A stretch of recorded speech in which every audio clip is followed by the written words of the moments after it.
The Jacob Javits Center in Midtown Manhattan plays host to the annual New York International Auto Show, which is growing in prominence on the global motor show calendar.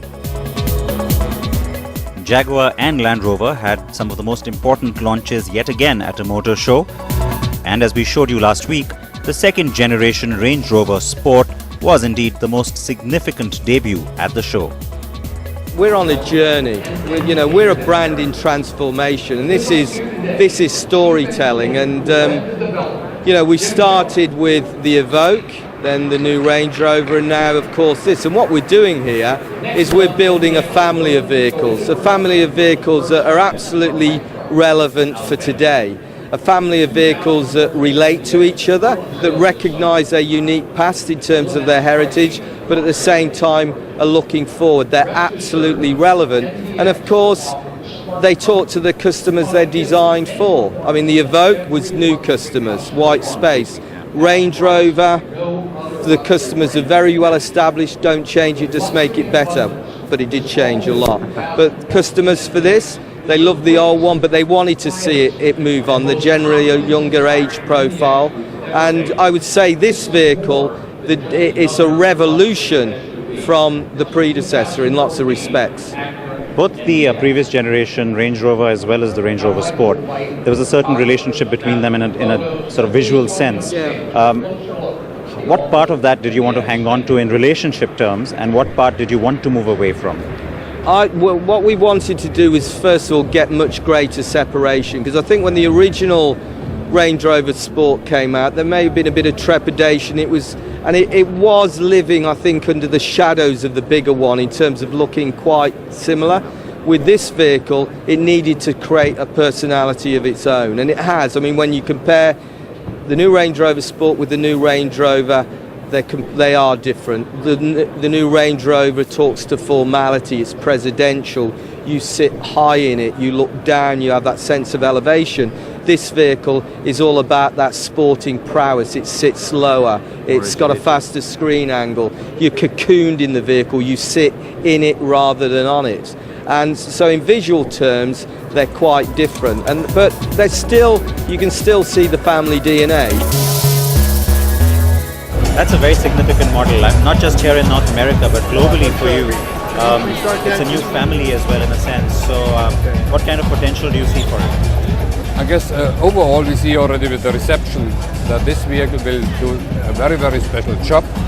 We also increase the opportunities with the vehicle. We will have a 7-seater in the vehicle option, and therefore I guess all around the world the British design and this kind of British engineering will find the way and will really be highly demanded.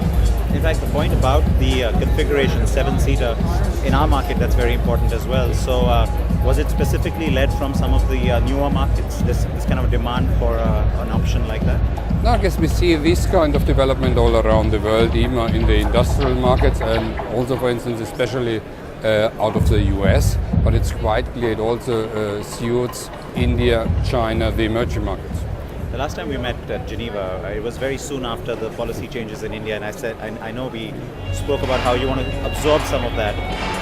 Does it now make a more compelling case for you to increase your local assembly in India? At this moment we produce already 2 vehicles in India. The Freelander, but also since January, the new XF 2.2 liter diesel. And we are evaluating what kind of vehicles we can bring next. But that means also we have to have a business case and we have to have a critical mass.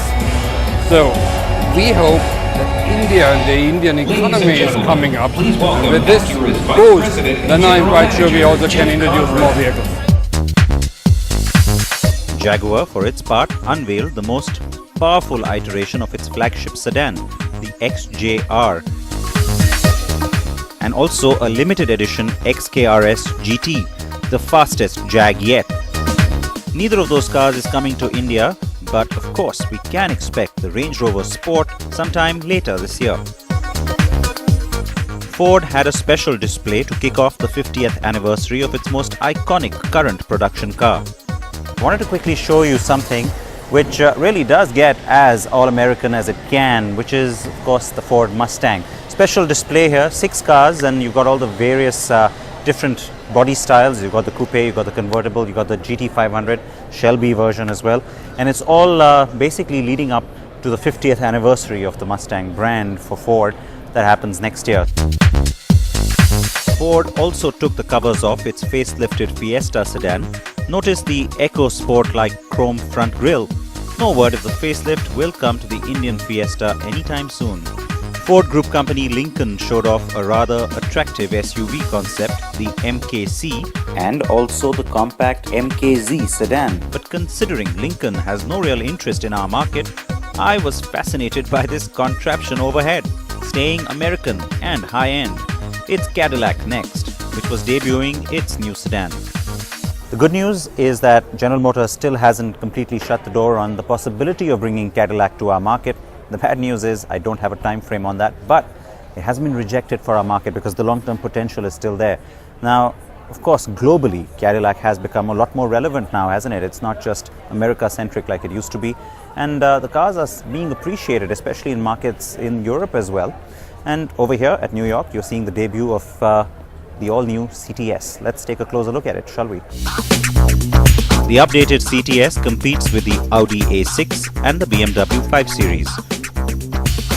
GM Group brands Buick and GMC had massive displays, but again, these are not relevant brands for us, so let's move on to Chevy.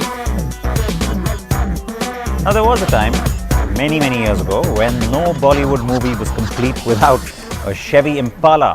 Well, you got the car here in its 10th generation avatar, and it's new to the market here in the US as well. Will debut on road in about a month or so from now.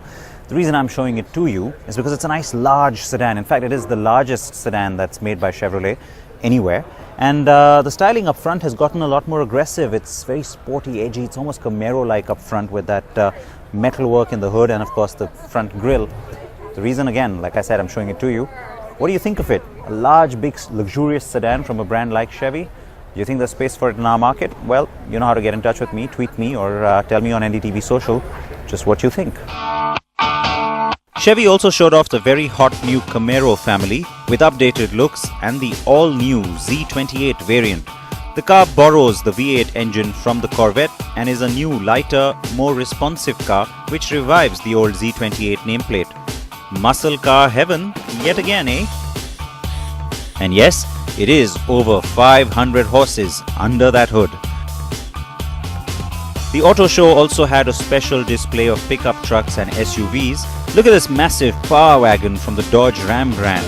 And well, even this massive concept pickup from Ford. Unreal stuff.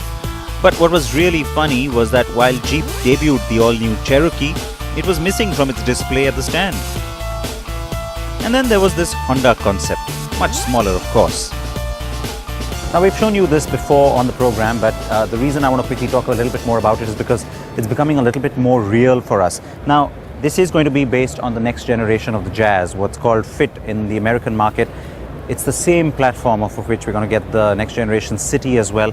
Take a look at the size. Now, this particular concept does seem to be a little bit longer than 4 meters visually to me, but what I can tell you is that in India, for sure, you're going to get one that's going to be sub 4 meters. That's crucial, isn't it, in terms of pricing?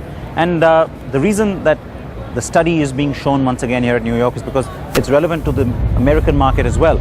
Styling, the kind of characteristic you're seeing, the kind of height and shape you're seeing, I think that's the real thing to look out for, because of course by the time the production version comes in, it's probably not going to look as sexy as that, but it's certainly going to be a promising segment.